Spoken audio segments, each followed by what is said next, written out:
Alright, welcome to my first ever video on the Coasterfly channel. I have two other channels. This is my first time using my voice on YouTube. I use my voice in most of my videos on one of my other channels, which is Team 2 Gaming.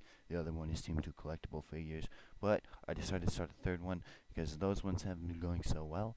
So, I've been encouraged to start a roller coaster YouTube channel for a couple years now by family members, and I just decided to do it all of a sudden.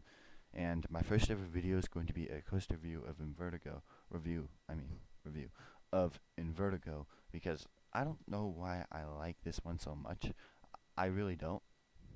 Maybe it's the fact that we're facing each other on the ride, and I've got friends that are GPs, and it's always funny seeing their faces because they always forget that what Invertigo's even like. So that's funny to see, and I laugh so hard whenever I see that, and I don't know why.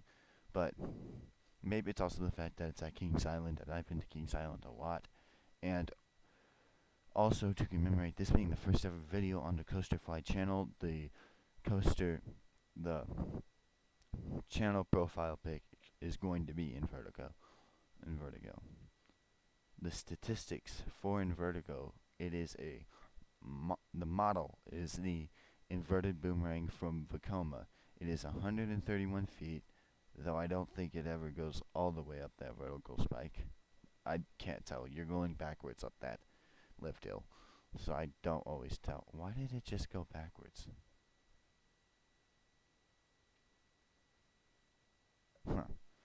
Google Slides is glitching out for me. I don't know why, but we'll just keep it like that.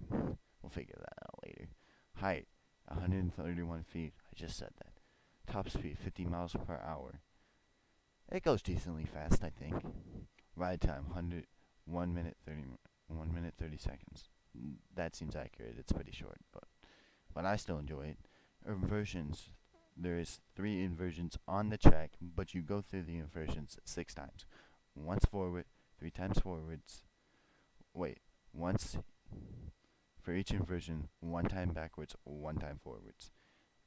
It's hard to think that this has 1,000 feet of track, but a foot is not as big as I think it is, even though Invertigo is small.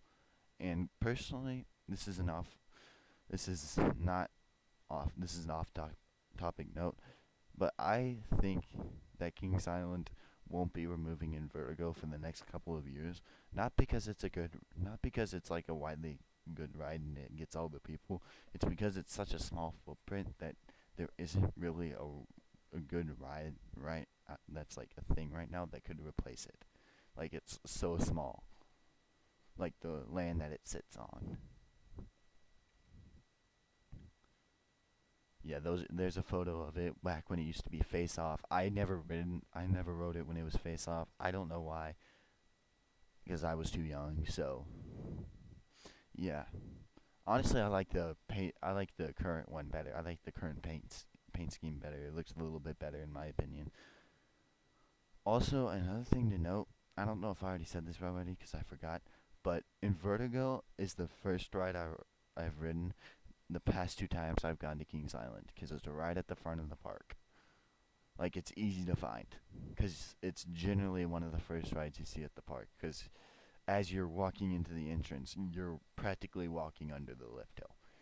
You're practically walking under these little things right here. You're practically walking under them. I don't know if those are vertical spikes, since they're not really vertical, so we'll just call them spikes. That I've never actually seen it at night, but that looks quite sick. Personally, I do like the inversions. I haven't experienced them in the back or front row, because as I said, I've got friends that are GPs, and they always make me sit somewhere in the middle. So, I've never experienced it in the back or front row. So, though I guess with a coaster like this, there's not real the back and front rows. What really are the back and front rows is a little bit different. So, there's another one. I actually like this logo quite a bit. It was themed. It looks sick. I don't know why. It just looks cool. That is just that is what the coaster logo, the channel logo is right now. And now that I think about it, that photo looks way more photogenic than I thought it did, than I remember it being. And yeah, I told you guys why I don't think that Kings Island's gonna be removing this, because there's not really a ride that can be like that can like replace it. It's not very big. It doesn't take up a huge plot of land. Plus, no one really goes in that area of the park, anyways. Like when someone goes in that area of the park, they see the giant Banshee sign and go that way. They never do a 180 and see the Invertigo sign. They might see the bat sign, maybe. That's maybe if they're doing the upcharges attraction Extreme Skyflyer, which is right next to it, they might see the bat, but they won't see Invertigo because Invertigo's tucked away in a corner. But they'll know it's like the entrance is hard to find, but you know where the general direction where it is. So y'all may be wondering, what is my review? What is my score out of 10 of Invertigo? I would say, because of a personal experience of seeing my friends' faces on Invertigo, I would say it's about a 6 or a 7 out of 10. But I will reride this probably sometimes this summer, and I will actually try to like see like how intense this actually is and how many forces it pulls, stuff like that. And then I will accurately rate it for you guys. But anyways, that's gonna be the end of my first ever coaster review. I hope you guys liked, and please subscribe. I really want to be able to. I really want to make it big on this platform using one of my 3 channels. So I would enjoy if you guys would subscribe, and I'll see you guys in the next video. Also, before I go, comment below which coasters you want me to do next.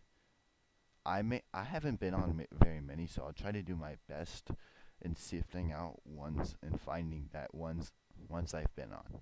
Okay, and I'll see you guys next time.